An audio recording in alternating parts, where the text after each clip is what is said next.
గారు enough enough మీరు చెప్పారు. ఒకసారి మండలం శ్రీనివాస్ గారు, సరే లక్ష్మణరావు గారు వైసీపీ పర్సెప్షన్లో మాట్లాడతారు, కానీ ఇప్పుడు నేను మాట్లాడేది ఒక నేషనలిస్టిక్ పర్సెప్షన్లో పవన్ కళ్యాణ్ గారు నిన్న మాట్లాడేప్పుడు దేశంలో హిందూ మతాన్ని కించపరిస్తే ఊరుకోవాలా, ఆయన వెరీ క్లియర్. ఆయన ఏమన్నారు, అన్ని మతాల్ని ఒక విధంగా చూడాలి, కొందరి ఓట్ల కోసం హిందూ మతాన్ని కించపరిస్తే సహించేది లేదు, చాలా క్లియర్గా అన్నారు.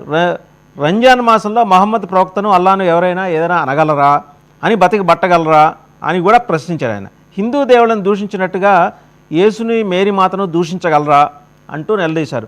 పార్వతీదేవి అమ్మవారిపై కొందరు పిచ్చి కోతలకు వస్తే మనం ఎందుకు భరించాలని ప్రశ్నించారు. సో ఏంటంటే బీజేపీ ఇన్ఫ్లుయెన్స్ ఈయన మీద బలంగా ఉందని నెటిజన్స్ చాలా బలంగా, అంటే స్క్రిప్ట్ అంతా బీజేపీ ఇచ్చిందని, ఆయనది కాదని. నిజమేనా మండలం శ్రీనివాస్ గారు? వాసుదేవ్ గారు, ఇక్కడ ఒక్క మాట అండి, మీరు అడిగిన క్వశ్చన్కి సమాధానం చెప్తా. దానికి ముందుగా రేగల లక్ష్మణ్ గారు మాట్లాడిన విషయాల్లో కొన్ని భాగాలు చెప్తున్నా. ఆయన జనసేన పార్టీ నుంచి అధికార ప్రతినిధిగా ఉండి అక్కడి నుంచి వైసీపీ పార్టీకి వెళ్ళిన తర్వాత ఆయనకి వైసీపీ భావజాలను చాలా అద్భుతంగా అలవాటు చేసుకున్నారు. వారు మంచి వక్త కూడా. లక్ష్మణ్ చిన్న స్థాయి నుంచి వ్యక్తి. ఈ రోజు లక్ష్మణ్ గారు ఆ వైసీపీ భావజాలాన్ని అర్థం చేసుకొని ఆ భావజాలను మునిగిపోతున్నారు అనిపిస్తుంది ఇలాంటి మంచి వ్యక్తులు కూడా. యాజ్ ఏ పొలిటికల్ అనలిస్ట్ గా మాత్రమే మాట్లాడుతున్నా, గుర్తుపెట్టుకోండి. ఎందుకంటే ఇక్కడ సన్నాసి, సిగ్గు లేదా ఇలాంటి మాటలకు వైసీపీ బాగా అలవాటు చేస్తా. ఆ దరిద్రాలే కదా అలవాటు చేసిన వల్ల వీళ్ళు బయటికి వెళ్ళిపోయింది, ఆ తిట్లు దండకాలే కదా.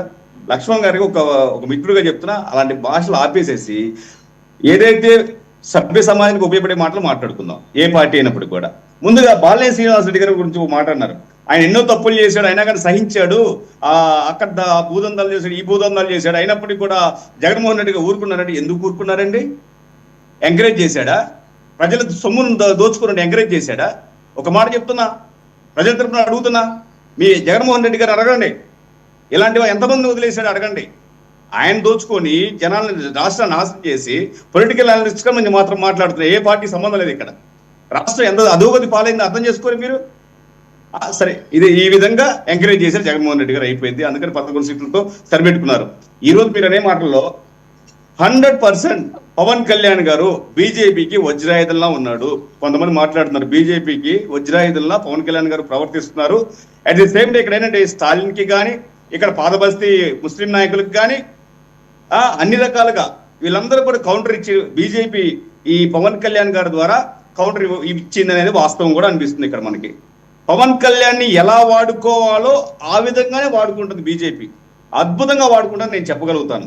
దేశంలో పవన్ కళ్యాణ్ ఆలోచన ఈ 4 రాష్ట్రాల మీద చాలా బలంగా ఇంపాక్ట్ చూపించబోతున్నాడు అనేది నిన్న సభ ద్వారా అర్థమైంది. బహుభాషా విధానం కావచ్చు, హిందీ ఎందుకు నేర్చుకోకూడదు, అన్ని భాషలు నేర్చుకుంటేనే కదా మనం తెలుసుకునేది. ఆలోచన మన మాతృభాషను గౌరవించుకోవాలి. అట్ ది సేమ్ టైం మతాలు, ఈ మతం గురించి పవన్ కళ్యాణ్ ఎక్కువ మాట్లాడేవాడు కూడా కాదు ఒకప్పుడు కూడా. కానీ ఈరోజు బలంగా మాట్లాడే విధానానికి అంకురార్పణ బీజేపీ ఆలోచన ప్రకారం నడుస్తుంది. అట్ ది సేమ్ టైం ఈయనకు కూడా కాస్త కూస్త మేబీ బీజేపీ ఆలోచనకి కనెక్ట్ అయి ఉండొచ్చు కాక, తప్పేం లేదు అక్కడది. ఇప్పుడు నా మతాన్ని గౌరవించుకోవడం తప్పులు, నా మతాన్ని గౌరవించుకోవాలి, అట్ ది సేమ్ టైం ఎదురు మతాన్ని కూడా సపోర్ట్ చేసుకోవాలి కదా, ద్వేషించుకోకూడదు. అదే మాట్లాడాడు బీజేపీ, మాట్లాడించిందా పవన్ కళ్యాణ్ మాట్లాడిన తర్వాత సంగతి, మాట్లాడిన దాంట్లో తప్పేం లేదు కదా. సో ఈ బీజేపీకి సౌత్ ఇండియాలో దొరికిన వజ్రాయుధం పవన్ కళ్యాణ్ లాగా అనిపిస్తుంది. వితౌట్ పవన్ కళ్యాణ్ ఈ సౌత్ ఇండియన్ కొట్టాలని చాలా కష్టమైన పరిస్థితి బీజేపీకి అర్థమైంది. అందుకనే తమిళనాడులో స్టాలిన్ ఎదుర్కోవడానికి కావచ్చు, ఇక్కడ రేపు అవసరమైతే కర్ణాటకలో కావచ్చు, ఈ విధంగా తెలంగాణలో కావచ్చు, ఈ విధంగా పవన్ కళ్యాణ్ ని అద్భుతంగా వాడుకుంటుంది బీజేపీ. రైట్. సత్యనారాయణ గారు మీరు చెప్పండి.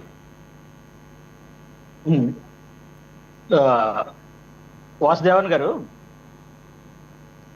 పవన్ కళ్యాణ్ గారి యొక్క స్పీచ్ ని మనం కనుక అబ్జర్వ్ చేసినట్లయితే బీజేపీ స్క్రిప్ట్ అనేది పక్కన పెడదాం. ఇందాక లక్ష్మణరావు గారు ఏదో మాట్లాడారు, అక్కడ తెలుగుదేశం ప్రతినిధి కూర్చున్నారు సిగ్గుండాలని చెప్పేసి. ఇందాక దానికి మన అనలిస్ట్ గారు కౌంటర్ ఇచ్చారు. నేను దాని గురించి చెప్పాల్సినటువంటి పరిస్థితి లేదు. అటువంటి బూతులు మాట్లాడినందుకే వాళ్ళని ఎక్కడికి వచ్చి పెట్టాలో అక్కడికి వచ్చి పెట్టారు.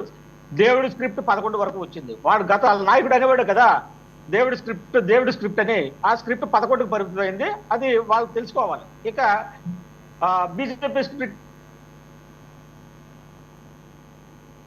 సత్యనారాయణ గారు, మీకు సమ్ కనెక్టివిటీ ఇష్యూ ఉందండి. అనలిస్ట్ గారు చెప్తున్నప్పుడు దానికి ఆయనకు ఉన్నటువంటి ఒకసారి బాగుంది సార్. గద్దర్ గారి గురించి మాట్లాడారు. గద్దర్ గారి గురించి బీజేపీ స్క్రిప్ట్ వాస్తున్నటువంటి అవసరం లేదు కదా. కేటీఆర్ గారి గురించి మాట్లాడారు.